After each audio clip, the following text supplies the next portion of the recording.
So here comes the second question for us, in which there is, of course, no options are there. It's a theta based question. So fx is given as 2x squared, gx is given as minus 3x minus 1. Find the value of f of gx plus g of fx at x is equal to minus 1. I'm sure that all of you know that how do we calculate f of gx. F of gx is when you put gx in place of x. So when you put gx in place of x, this also becomes twice of gx whole squared. And gx is already given as minus 3x minus 1. So it is twice of minus 3x minus 1 whole squared, which is equal to, now I think that I can further solve it, I mean by calculating square of it. But finally the question is asking you, what is the value at x is equal to minus 1? So isn't it better to put x as minus 1 here itself, such that my job becomes a little easy? So this is plus 3 minus 1, 2.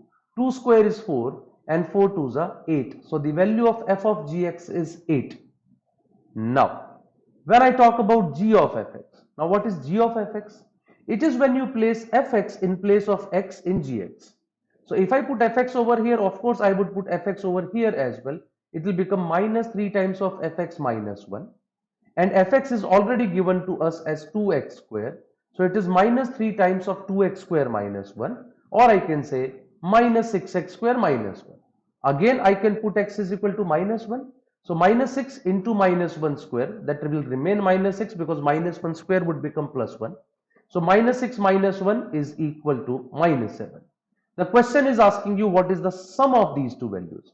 F of gx is 8, g of fx is minus 7. So the sum of these two values is equal to 1. So 1 is the correct answer for us. And again, I would say, I think I should put this question in the category of easy to moderate, because it is just simply calculating f of gx and g of fx and putting x is equal to minus 1 in the place of x. So that's the right answer for this question, which is equal to 1.